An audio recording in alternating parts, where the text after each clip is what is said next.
The most exciting thing about this year's edition for me has to be our new world's tallest man. It's why we're down here at London Bridge, an iconic place in London, to meet a new world icon, Siltan Kosen, 8'1", 246.5 centimetres, confirmed as the Guinness World Record as world's tallest man.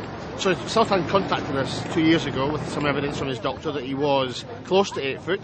To be totally sure, I travelled to Turkey myself in person. It's a great story. It's the first time in 20 years we've had someone over 8 foot. So it's a great day, worth celebrating.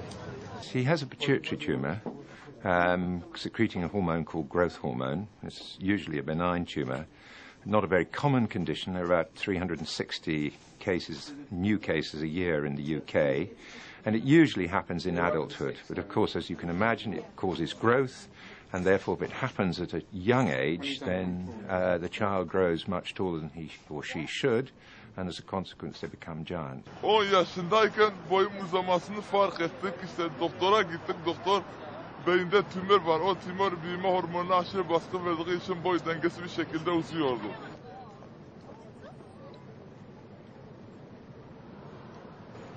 Yani her şey insanlardan yani özel bir farkın var. Yani özel olmak güzel bir şey.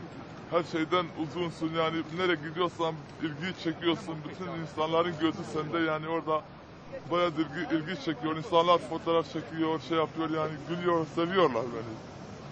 Benim de hoşuma gidiyor.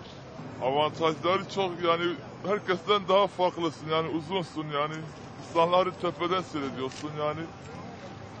Yani her şey güzel. Yok hiç hayal etmiyordum. Ani oldu yani çok güzel bir sürpriz oldu.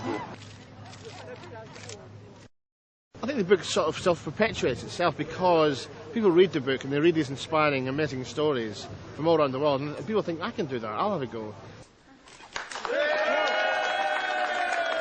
These records are still breaking, and we'll still be there every year, monitoring every time with our stopwatches and our clipboards, and hopefully next year there will be even more records to celebrate.